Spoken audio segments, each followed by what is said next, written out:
Veeru academy के YouTube channel पर आप सभी साथियों का स्वागत है। डियर बात करेंगे शिक्षा जगत से जुड़ी हुई महत्वपूर्ण खबरों पर। सबसे पहले बात करेंगे नीट यूजी काउंसलिंग को लेकर के एक बड़ा झटका दिया गया है। साथ ही बात करेंगे सीटेट एग्जाम को लेकर के अभ्यर्थियों को बड़ी राहत दी गई है। आज पूरे भारत के प्रत्येक राज्य के हर डिस्ट्रिक्ट पर एक बड़ी जो परीक्षा है आयोजित कराई जा रही है। डियर बात करेंगे प्रत्येक अभ्यर्थियों को मिलेगा सील बंद पेपर। प्राथमिक विद्यालयों में शिक्षक भर्ती और हाजिरी पर एक बड़ा फैसला लिया गया है प्रदेश सरकार के द्वारा। पूरी तरीके से बात करेंगे, लेकिन जितने लोग चैनल पर पहली बार जुड़ रहे हैं सब्सक्राइब करके बेल आइकन प्रेस कर लीजिए। ये आपकी स्क्रीन पर पहली अपडेट आप देख सकते हैं। विवादों से घिरे नीट यूजी एग्जाम को फिर से कराने की हो रही मांग, काउंसलिंग पर ब्रेक। आप जानते हैं कि मामला इसका सुप्रीम कोर्ट में फंसा हुआ है और काउंसलिंग पूरी तरीके से ब्रेक कर दी गई है। एमसीसी ने लिया है, कहीं ना कहीं एमसीसी ने लिया है बड़ा फैसला। काउंसलिंग की नई डेट अभी नहीं की गई जारी। नीट यूजी की ऑल इंडिया कोटा सीट्स यानी एआईक्यू काउंसलिंग शनिवार से शुरू होने वाली थी, लेकिन मेडिकल काउंसिल कमीशन यानी एमसीसी ने स्थगित कर दिया है। अब काउंसलिंग कब होगी इसकी कोई नई डेट जारी नहीं की गई। हालांकि संकेत दिए हैं कि 8 जुलाई की सुनवाई के बाद इसी महीने के अंत तक नई डेट आ सकती है। इससे पहले 11 जून को सुप्रीम कोर्ट में याचिका लगा करके काउंसलिंग पर रोक लगाने की मांग की गई थी।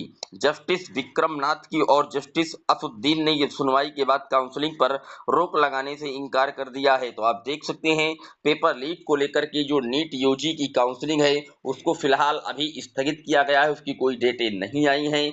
विवादों में पूरी तरीके घिरा हुआ है नीट यूजी। इसकी सुनवाई आने वाली कल दिनांक 8 जुलाई को माननीय सर्वोच्च न्यायालय में होगी और उसके बाद जो स्थिति है वो क्लियर हो पाएगी। डियर बात कर लेते हैं अगली अपडेट की। अगली अपडेट आप देख सकते हैं सीसीटीवी से सभी परीक्षा केंद्रों की निगरानी, सुरक्षा के पुख्ता इंतजाम।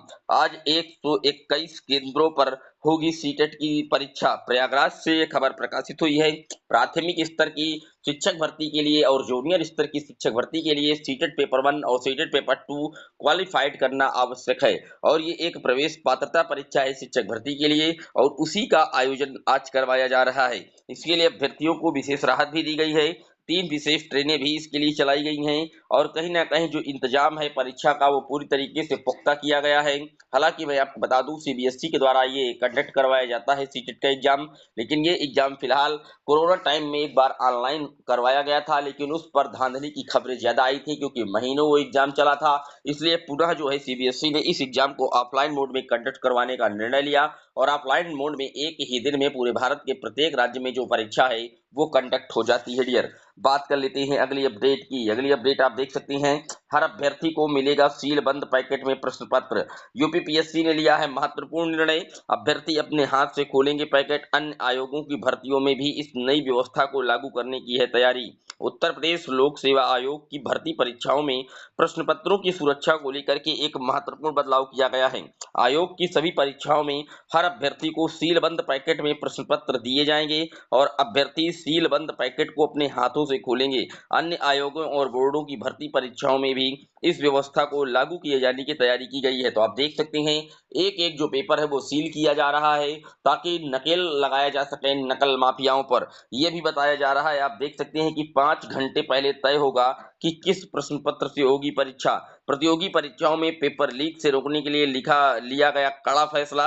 अब ये तय किया जा रहा है पेपर कई सेटों में बनेगा। मैंने पहले भी बताया था सरकार की यही मंशा है और महज 5 घंटे पहले यह तय होगा कि इस सेट का जो एग्जाम है वो करवाया जाएगा। सबसे बड़ा उलटफेर हो रहा है ताकि जो पेपर लीक है इन जैसी घटनाओं को रोकने के लिए ये महत्वपूर्ण जो कदम है वो उठाए जा रहे हैं। डियर बात कर लेते हैं अगली अपडेट की। अगली अपडेट आप देख सकते हैं प्राथमिक विद्यालयों से जुड़ी बड़ी अपडेट है। जून में तैनाती, जुलाई में सरप्लस की सूची में आ गए कई बेसिक शिक्षक। बेसिक शिक्षा परिषद के शिक्षक शिक्षिकाओं की 2 जुलाई से शुरू की गई अंतः जनपदीय समायोजन प्रक्रिया के लिए तय किए गए नियम से शिक्षकों में नाराजगी है। उन्होंने नाराजगी के कई कारण गिनाए हैं। एक तो यह है कि जून में तैनाती पाए 12,460 सहायक अध्यापक भर्ती के करीब 5,000 शिक्षकों में से अधिकांश जुलाई में ही सरप्लस की सूची में आ गए। इसी तरह पारस्परिक अंतः जनपदीय और अंतर जनपदीय स्थानांतरण पाए कई शिक्षक भी सरप्लस की सूची में आ गए हैं। विद्यालय आवंटन पर प्रश्न उठाए गए हैं।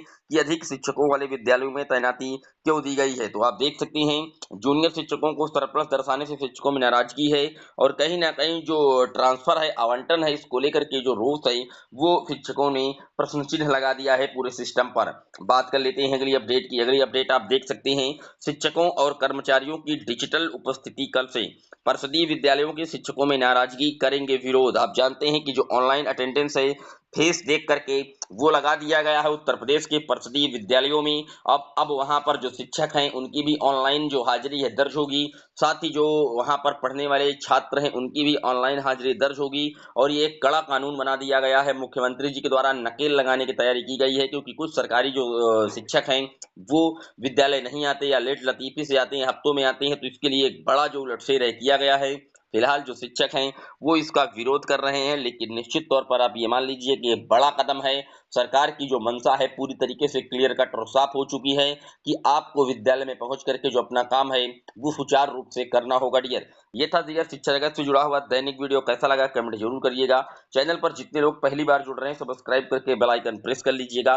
कोई सवाल आपका इस वीडियो से रिलेटेड रह गया है, कमेंट बॉक्स में मेंशन कर दीजिएगा, उसका जवाब तुरंत ही कमेंट बॉक्स के माध्यम से दिया जाएगा। फिर मिलेंगे एक और वीडियो में, तब तक के लिए जय हिंद जय भारत।